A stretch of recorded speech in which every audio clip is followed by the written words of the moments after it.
बूढ़े बाबा और सिद्धार्थ गर्भगृह के बाहर बैठे रहे और गौरी गर्भगृह के अंदर बूढ़े बाबा के कहे अनुसार देवी विनीता का अभिषेक करने लगी और बूढ़े बाबा मंत्रोच्चारण करने लगे। बूढ़े बाबा ने सबसे पहले आसपास के वातावरण को शुद्ध करने के लिए शुद्धि मंत्र का जाप किया और उसके बाद हाथ जोड़कर विनीता देवी से प्रार्थना की, हे भद्रे, आप इस भूमि की हजारों साल से अधिष्ठात्री रही हुई हैं। आप प्रजापति महर्षि कश्यप की अर्धांगिनी हैं और महाबली विष्णु वाहन गरुड़ और सूर्य के सारथी अरुण की माता है। आपने इस संसार को अपनी पुण्य शक्ति से कई बार कृतार्थ किया है। दक्ष पुत्री, आप हमारी विनती स्वीकार करें। हमारे प्रश्नों को, इस भूमि के रहस्य को उजागर करने के लिए कृपा करके यहां पर हमें दर्शन दीजिए। बूढ़े बाबा के बाद सिद्धार्थ और गौरी ने भी दोहराया, हमें दर्शन दीजिए माता, हमें दर्शन दीजिए। उनकी ये प्रार्थना करते ही अचानक विनीता देवी की मूर्ति में से दिव्य प्रकाश प्रकट होने लगा और थोड़ी ही देर में पूरा गर्भगृह प्रकाश से भर गया। लालटेन की रोशनी भी उस प्रकाश के सामने मंद पड़ गई। बूढ़े बाबा, गौरी और सिद्धार्थ ये देखकर चौंक गए। कुछ ही पलों में अचानक वहां पर कहीं से इतनी जोरों से बिजली कड़की कि सिद्धार्थ, गौरी और बूढ़े बाबा उस बिजली के प्रकाश में कुछ भी नहीं देख पा रहे थे और उन्होंने अपनी आंखें बंद कर ली। थोड़ी ही देर में जैसे उन्होंने अपनी आंखें खोली तो वे एकदम हैरान रह गए। आंखें खुलते ही उन तीनों ने अपने आप को उस मंदिर में नहीं बल्कि किसी आश्रम में पाया। तीनों ने हैरानी से अपने आसपास देखा। उन्होंने ये देखा कि वे लोग एक सुंदर आश्रम में पहुंच गए थे जहां का वातावरण एकदम ही निर्मल और पवित्र था। सुंदर वृक्ष और पौधों से सुसज्जित वो आश्रम एक पहाड़ी पर स्थित था जहां पर आसपास सिर्फ बादलों और बर्फ से ढकी हुई बड़े बड़े पर्वत दिख रहे थे। आश्रम के अंदर भगवे वस्त्र धारण किए हुए कई लोग अलग अलग कार्य कर रहे थे। उनसे थोड़ी ही दूर पर एक लंबी दाढ़ी और सर पर जटा धारण किए हुए एक तेजस्वी ऋषि अन्य ऋषिगणों के साथ यज्ञ कर रहे थे। आश्रम उनके ऋग्वेद के मंत्रोच्चारण से गुंजायमान हो उठा था। आश्रम के अंदर सुंदर हिरण, खरगोश, गाय जैसे कई प्राणी निर्भय होकर टहल रहे थे। जब वे तीनों अपने आसपास ये सब देख रहे थे तब अचानक उन्हें एक मधुर स्वर में किसी स्त्री ने कहा, प्रजापति महर्षि कश्यप के आश्रम में आप तीनों का स्वागत है। सिद्धार्थ, गौरी और बूढ़े बाबा तीनों ने उस स्त्री की तरफ देखा और उन्हें देखते ही पहचान गए कि ये और कोई नहीं बल्कि ऋषि पत्नी देवी विनीता ही थी। उनके चेहरे पर दीप्यमान तेज छलक रहा था। उन्हें देखकर इन तीनों ने हाथ जोड़कर उन्हें प्रणाम किया। देवी विनीता ने हाथ उठाकर तीनों को आशीर्वाद दिया और उनसे पूछा, कहिए किस हेतु आप तीनों ने मेरा आह्वान किया, क्या जानना चाहते हो? तभी बूढ़े बाबा ने हाथ जोड़कर उनसे विनती करते हुए कहा, माता, आपको देखकर हम कृतार्थ हो गए।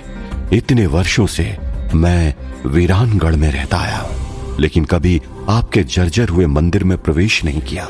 इतने वर्षों से हमारा ये गांव शैतान के असीम यातनाएं सहन करता आया है लेकिन अब हमने शैतान के विरुद्ध युद्ध करने की ठान ली है और इसीलिए हमें इस गांव के रहस्य के बारे में जानना है।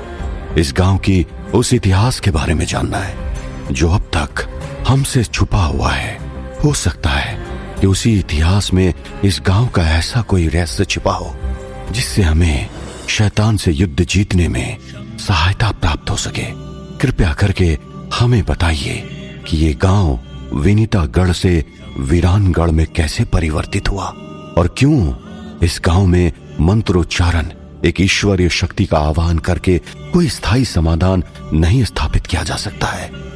ये सुनकर विनीता देवी मुस्कुराई और उन्होंने कहा, आधी कहानी तो आप जानते ही हैं। मेरे ही मंदिर में आपने जो इन दोनों बालकों को ये कहानी जहां तक सुनाई थी उससे आगे मैं आपको सुनाती हूं।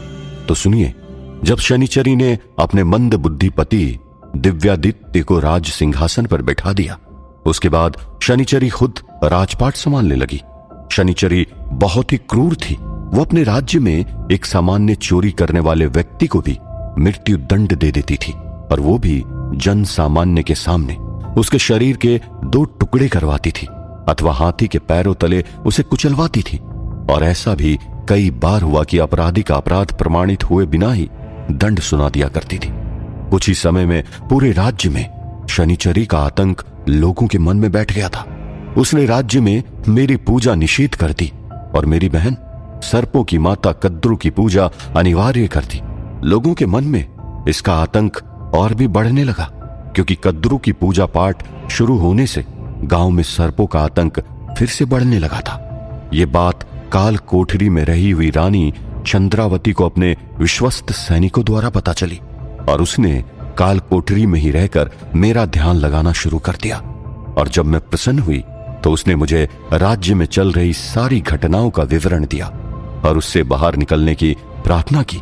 और मैंने अपनी बहन कद्रू को खुद आकर कहा कि यदि उसके पुत्रों ने गांव में आतंक मचाना बंद नहीं किया तो फिर मुझे विवश होकर अपने पुत्र गरुड़ का आवाहन करना होगा, और यदि एक बार गरुड़ प्रकट हो गया तो फिर उनके पुत्रों को कोई भी नहीं बचा सकता था।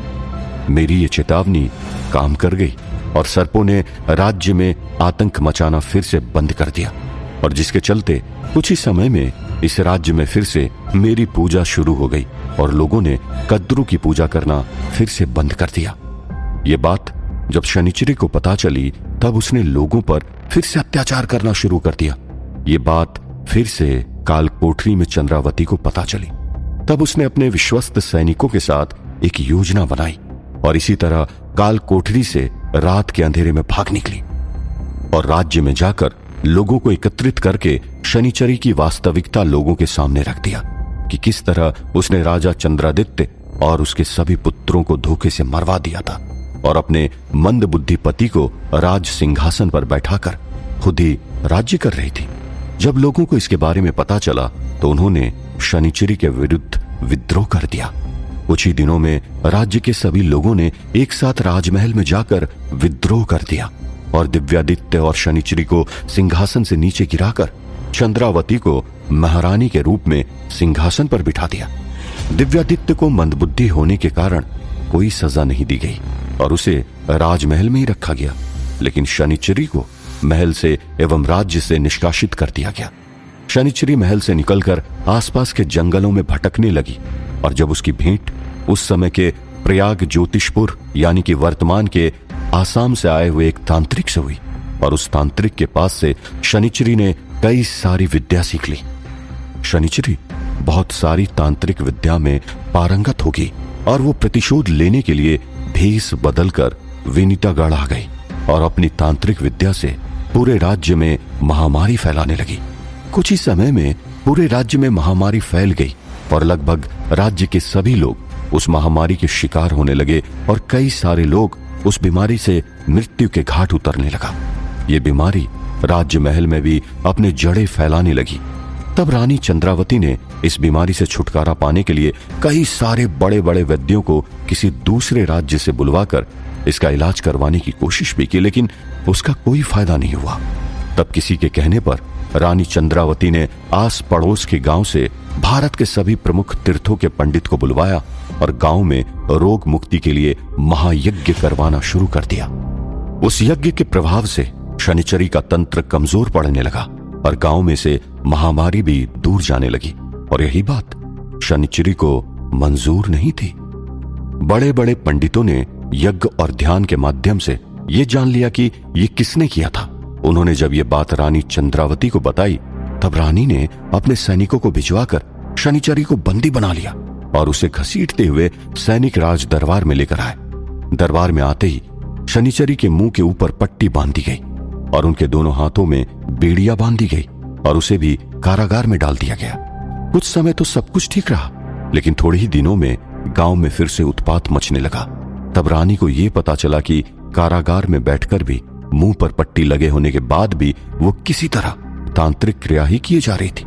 ये पता चलते ही रानी चंद्रावती ने शनिचरी को सूली पर चढ़ाने का आदेश दिया और आदेश दूसरे दिन सुबह सूली पर चढ़ाने का था, लेकिन उसी रात को रानी चंद्रावती की तबीयत अचानक से खराब होने लगी और उन्हें खून की उल्टियां होने लगी।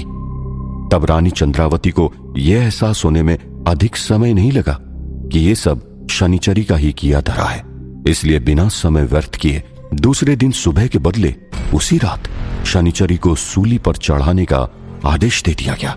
सिपाही शनिचरी को घसीटते हुए कारागार से सूली चढ़ाने के स्थान पर लेकर आए। वहां पर रानी चंद्रावती भी उपस्थित थी। जैसे ही सैनिक शनिचरी को वहां पर लेकर आए, चंद्रावती को देखकर शनिचरी जोरों से गालियां देने लगी और सूली से बचने के लिए छटपटाने लगी।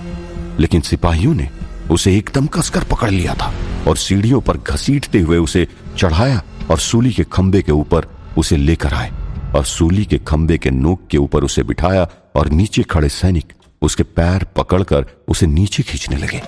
सूली की नोक शनिचरी के पृष्ठभाग को चीरती हुई उसके शरीर के अंदर, उसके पेट से, उसके छाती से होते हुए उसके गले को भी चीरती हुई उसके मुंह से बाहर निकली। उस सूली के खंबे से शनिचरी को पूरी तरह से भेद दिया गया था। यदि कोई सामान्य व्यक्ति होता तो उसी क्षण उसकी मृत्यु हो जाती, लेकिन शनिचरी तांत्रिक विद्या में इतनी निपुण हो चुकी थी कि पूरा शरीर छिद जाने के बाद भी उसके प्राण नहीं निकले थे। वो अभी भी जीवित थी और अभी भी उसकी सांसें चल रही थी।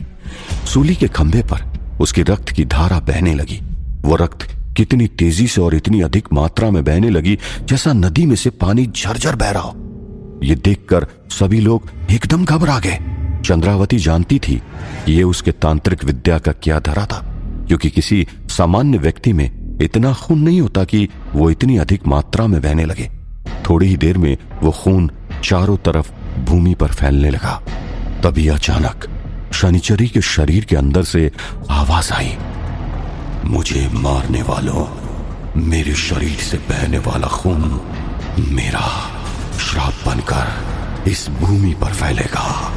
जहां जहां पर मेरा खून भूमि को स्पर्श करेगा, वहां पर ये भूमि वीरान पड़ जाएगी। जहां पर किसी भी मनुष्य द्वारा बोली गई कोई भी वैदिक या ईश्वरीय संबंधी मंत्र शक्ति काम नहीं करेगी और पवित्रता कभी पनप नहीं पाएगी।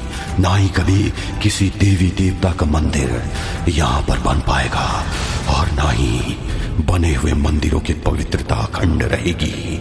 मेरा श्राप है कि इस राज्य के लोग कभी कभी सुखी नहीं रह पाएंगे, कभी नहीं। ऐसा कहकर वो जोरों से हंसने लगी और उसकी हंसी की आवाज चारों तरफ गूंजने लगी। थोड़ी देर में उसका बहता हुआ खून किसी नदी के झरने की तरह गांव में चारों तरफ फैलने लगा।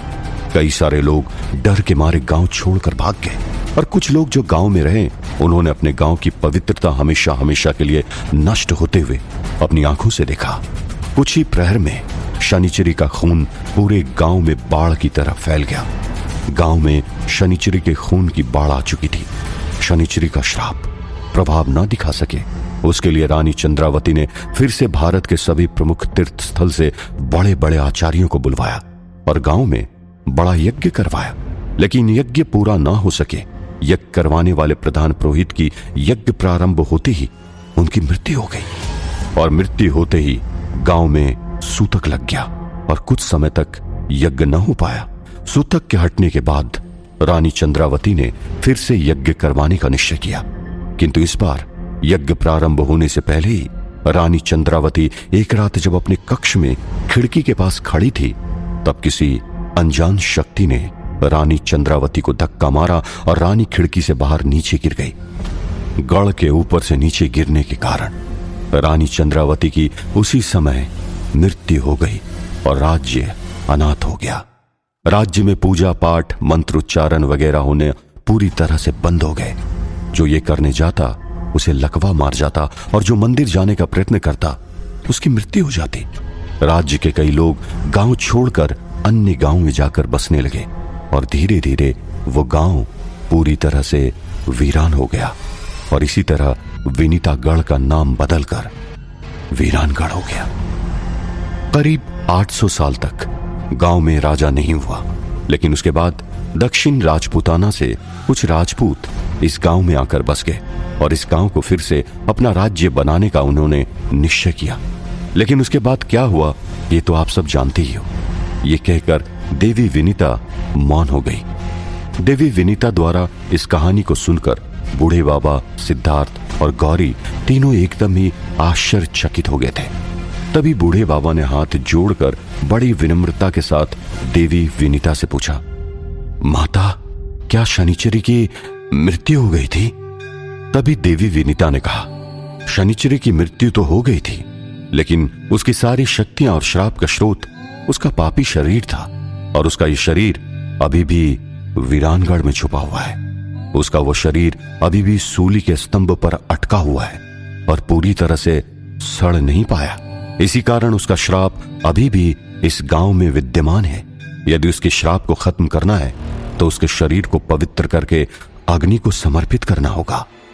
सिद्धार्थ ने हाथ जोड़कर देवी विनीता से प्रश्न किया, लेकिन उसका ये शरीर गांव में कहां पर है?